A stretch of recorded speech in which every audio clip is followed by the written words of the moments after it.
Stein, very welcome to your store. Thank you, Anders. So, when you come into a store, what do you look at? What is important for you? And I mean, you have been in this business for many, many years. Yeah. So I think you have a lot of good advices to give to me and many others. Yeah, I always look at a store just like I was a customer. Yeah. I'm not, say, a sort of chief inspector general, but what is the impression the customer gets as soon as she is in the store, and it starts outside. Yeah. And it goes all the way through, of course. Yeah. So a customer perspective all the time. Definitely. That's very important. And then you said before that when you get in, as a part of the impression you get, you look at, is it clean, is it fresh? Clean, is it fresh, does it look attractive in itself? Yeah. Color combinations are important. Yeah. But, yeah, and then of course, yeah, I like food, I like good food. So then I'm intrigued by a new item like, yeah, pastry. Yeah. That looks always very appetizing. Yeah, again, it's a customer that counts. If you, I mean, you have visited many stores in your life. Yeah.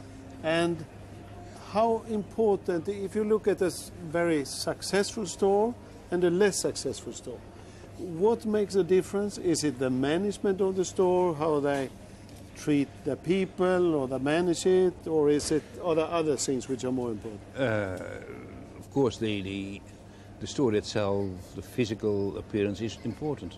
But I've seen very nice looking stores not successful at all because the staff was not good. Or we have had stores where you can say, it's a lousy store, it's badly built, the lighting is poor, but it works wonders because there's such a nice atmosphere in the store. Yeah. And that begins, of course, with the store manager. Yeah. He permeates whatever is being done.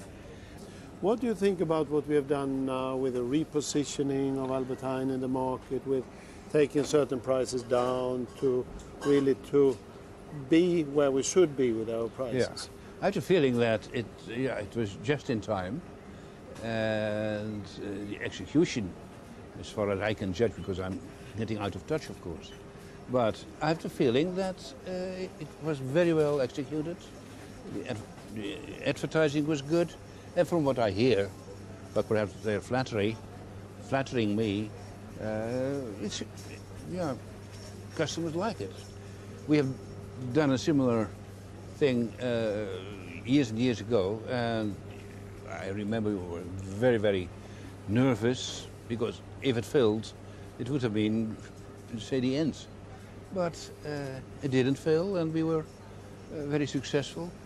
And I trust that we will be successful this time again. Yeah. And yeah, it depends again on the execution. But this store looks great, in my opinion. I mean, this is, I mean, I've visited some stores already in Holland. It's one of my hobbies, and I said to the store manager before here that I really like his store, and you really feel welcome in this store. It's, it's fresh, it's nice, and I told him that it seems that he are very friendly, nice people in the store, working in the store, which I think it's also very, very important. And the area where this store is located is in itself interesting. It's a very mixed area. So it's not, say, one group of people, one socio-economic group. It's a mixture. And I think they are always the nicest. Oh, yes. They're, you know, if you have a store in a very wealthy neighborhood, now and then the customers are a little bit snooty, and the staff gets snooty, and before you know, there is an atmosphere of, I don't care whether you come or not, and that's not the type of welcome we should give our customers. I've been with the company now, I think it's 9 months. Yeah. And I've got a little bit the feeling sometimes that, I mean, this company have grown very fast, but that we have lost certain values, like having this customer approach, thinking customer all the time, that we have lost a part of that and that we have forgot it partly in our daily life. Yeah. Especially perhaps on a higher level and perhaps in the headquarter in a way.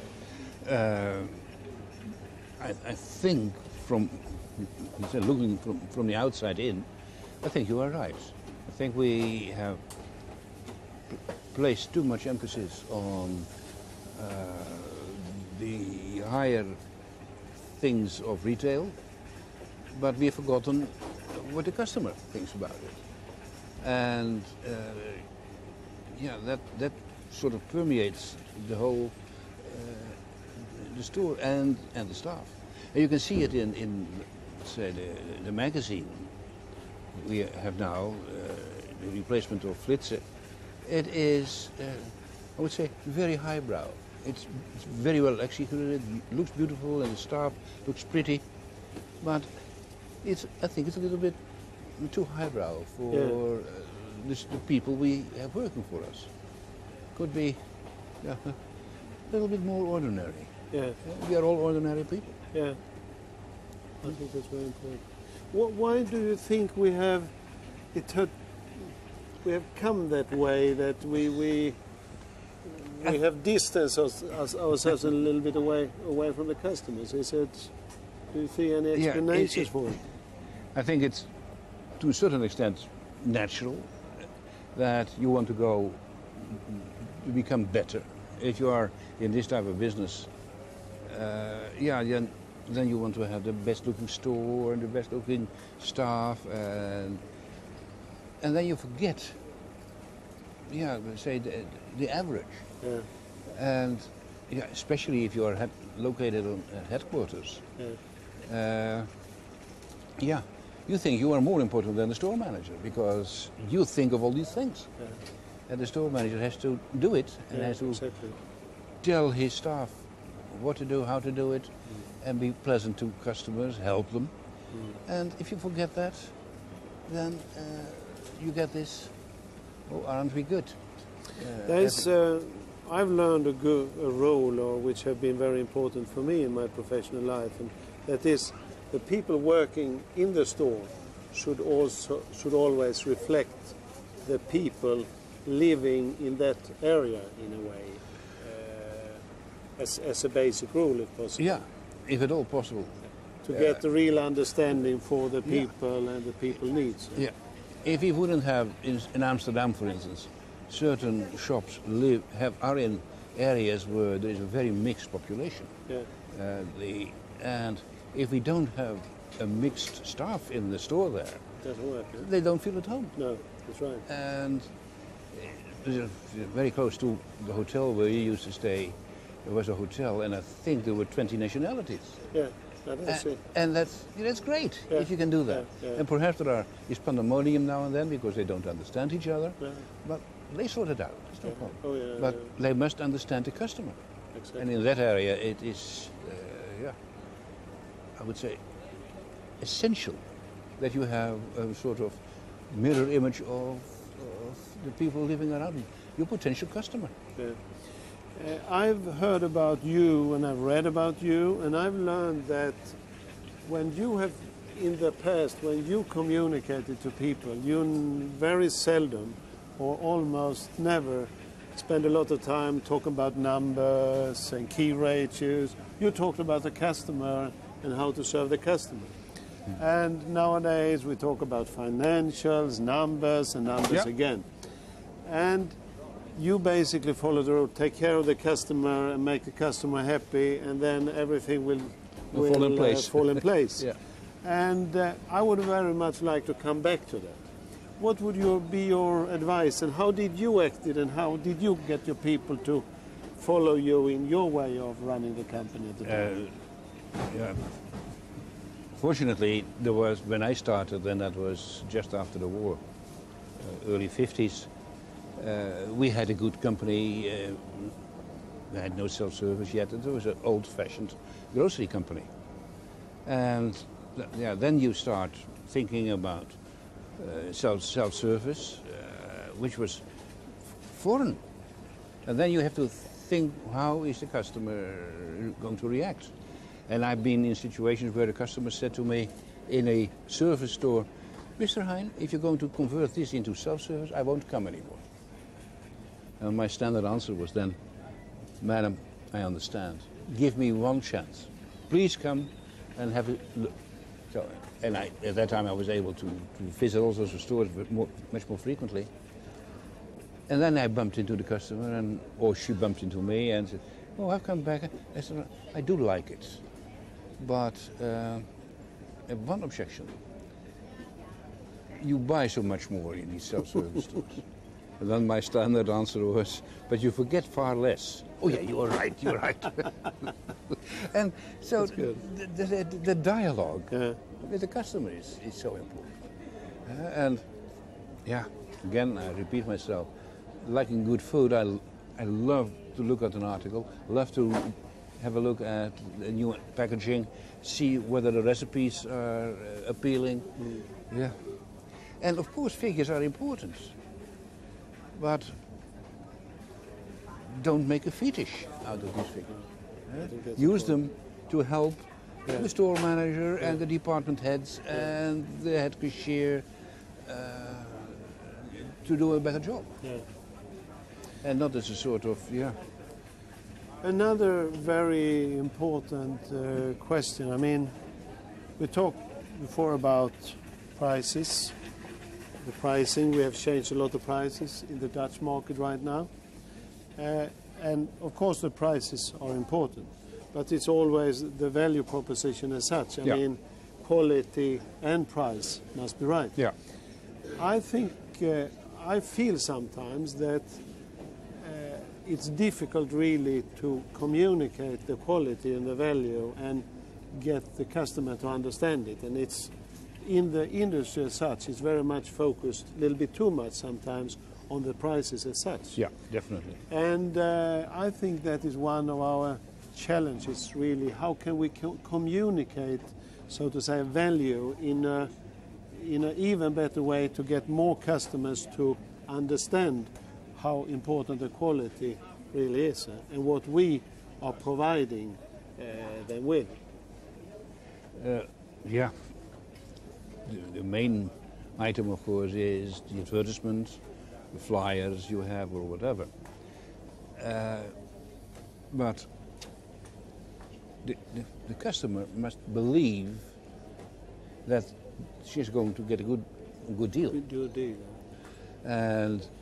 And it takes a long time before he or she realizes that Albert Heijn is too expensive. It will take some time, unfortunately less time, I hope, to convince, oh, now Albert Heijn is on the right track again. Now she needs to be convinced that she has made the right choice. Yeah. Sometimes we said, the only people we advertise for are the customers we already have. Yeah. Because you need to convince them that they have made the right choice. Yeah, every day make the right decision.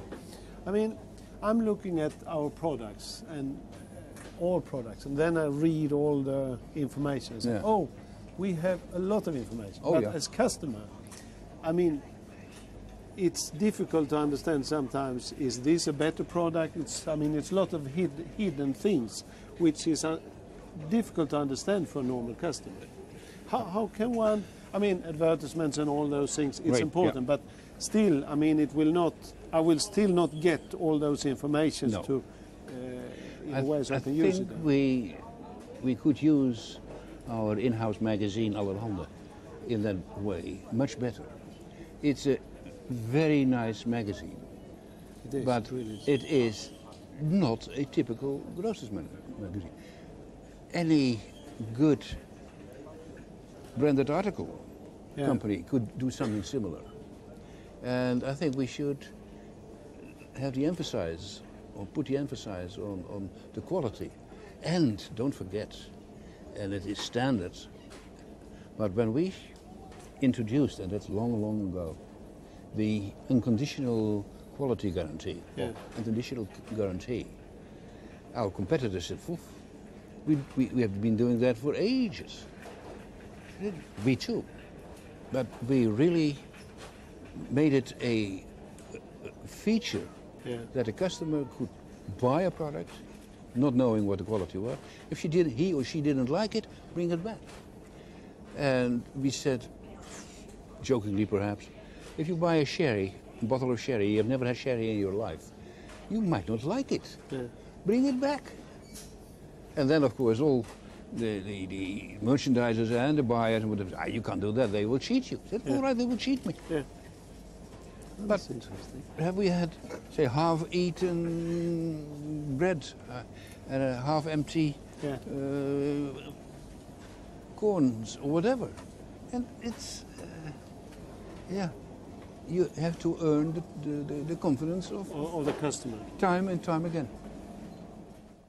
Let's turn back to the discussion we had earlier today in the shop, talking about associates. It's a big company now. We have somewhere around 350,000 people. And being in the type of industry we are, motivate people is one of the main tasks, and really which could differentiate us from all the others. And I mean, you have dealt with people over the years, and what is your advice to me and to all others out there, how to motivate the people so that we need motivated people to be able to take care of our customers in the very best way. So it would be interesting to hear a little bit from your experiences and an advice perhaps to all of us. I think it's quite difficult to advise people in this sense, because you had your experience in retail and you are certainly not a newcomer. I realize that we have regularly new people in the company. But the advice, at least I can give, is give a good example. Let people see how you deal with customers, and that is in written form, letters, but also in shops, in meetings.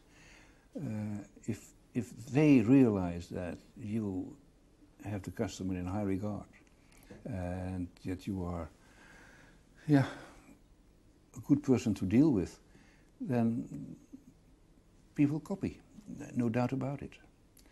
And the best thing, of course, is to have the right selection first. If you have people who are not interested in this type of business, don't try. It's hopeless. They think the customer is just a sort of handicap. They have demands, but the right selection is, of course, the first, and then proper training. My grandfather had a little booklet on. He had handwritten what every shop assistant should know, and he regularly added to it, and that was later on used in training courses. And sometimes, if you read it, it's so logical that it is not funny. But you and I have seen them all the time. It's not that logical, because you see people treating customers like they were just filth, rubbish. And and then, of course, in all your advertising, especially in house magazines, if they are available, you can do a lot to make it clear to the customer what you think should be happening to and with the customer. Of course, we have a huge opportunity to create a relation with our customers in the stores, and I think that's the very best way of it. And I agree with you. I mean, it starts with the recruiting of people, that you really find people who like to be there to serve other people, and also to work at times when other people are not working. Exactly. So I think that's a little bit as a we have to see that as a prerequisite for actually being in retail, that you really like to serve other people. Yeah, you must like people, full stop. Otherwise, stay out. If we come back to the, I would like to call it support office instead of head office, since we working in central functions to coordinate the different companies. We are basically there for two different reasons. One is to give support, and the other one is to give governance. Yeah. And if I talk about the governance piece, that is basically the control of the businesses and where we have to put certain policies and rules in place how we should run our business.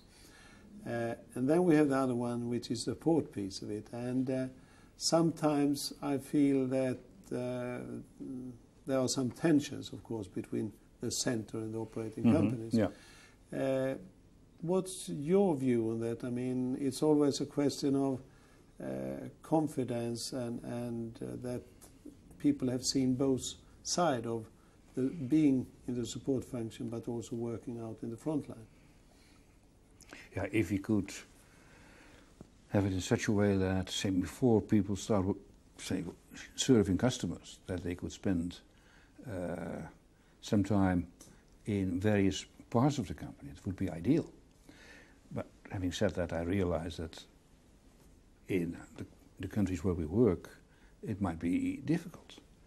But it is, I think, essential that people at the support office realize what is going on in shop level.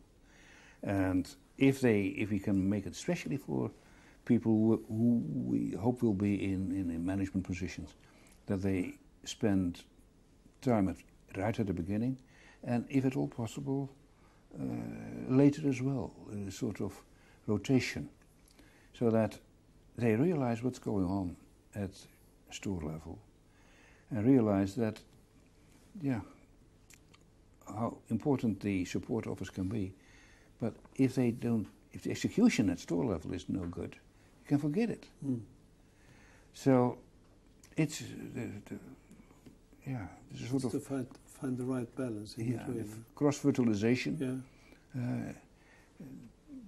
People at support office should not pretend that they know all the answers. No. On the other hand, people at store level shouldn't think that the people at the support office are all nitwits. No. It's not true either. So it's to find the right balance. Definitely. And also to mix the right type of experiences all together, since we need both of it. Certainly.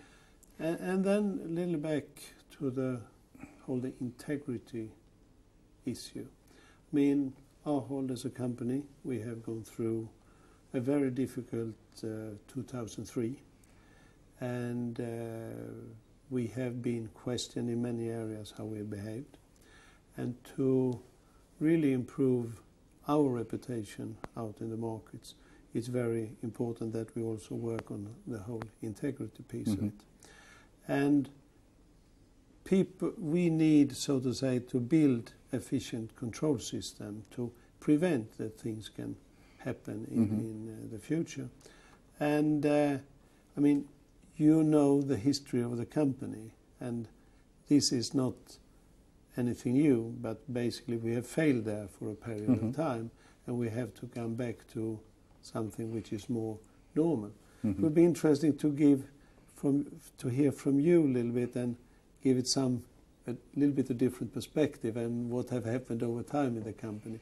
I saw an annual report from 1950 where the company made 38 million euros in sales, if I remember it right, and 1 million in profit. And now the company is much bigger, many more people. All those things gets, of course, more difficult to deal with. We are working with different cultures, different languages and so on. But still, the demands today, with all the disappointments who have been out in the market, will increase, and it will be one of the challenges going forward in this company. So therefore it would be interesting to see a little bit what's your view on this. I remember, I would say vividly, that at a given moment it was sort of fashionable to write down your creed, your ideas. So we set out to write the fundamentals at Erfgoed. And I remember very well that it took a long time. First of all, to write it down, what you think, then to discuss that with your colleagues. So it was essential that they would, say, support what we had put down. So that took a long time. But the funny thing was that once it was written down, once they had their own copy in a little booklet, it was the most normal thing. And the best experience I had was when I was flying somewhere in America with the president of Bilo. I gave it to him, to say the draft, and he read it and gave it back without any comment. And I said, Marsh, what do you think about it? He said, it's okay. Nothing more than okay. He said, we are doing that. So even without, say, the written form, he had sort of, by osmosis, had realized what we wanted the company to be. And I think that it has been rewritten later, and perhaps it's time to have another go at it. And then you can put, say, your stamp on it. What do you think should happen here in Holland, but also in Poland and in the United States? So that it is not something that is handed over to you, but it is something where we set the tone for the future. For the future. And then your new Works Council can use it, can participate in it. And I think that's the way to go about it. And especially with all the newcomers in the EU, Poland and what have you. If we have shops there, they must have their say, I think. Yeah, I think it's we need to take all the different cultures in from the different countries into a part of our to in a way so we can explain our values in their language and relate it to their culture so that they can get a good understanding. I think that's very important. I remember one of the heated discussions was about what is the goal of the company. Is it to make a profit? And you can go on and on and on. And finally we came to the conclusion, the goal of the company is to create customers. And then the profit will come, hopefully, if you do a proper job. But that is to a lot of people, it is strange that you must create a customer. And it took a long time before we got there. And we're still trying to create customers. And that's my basic aim, to get to the point where we can get all our associates to create customers, to think customer, to serve customer. And I agree with you, if we can achieve on that and really doing that, I think we will be very, very successful going forward. I would like to say thank you very much for having taken the time and going to store today and for those discussions. And I think you have a lot of good advices to all of us out in the Erfgoed world, and I will make use of this and try to transfer some of your advices and experiences out to the many people in the Erfgoed world. So thank you very much for this morning and having the opportunity to spend time together with you. Thank you very much. Thank you very much for that, and the best of luck. Thank you.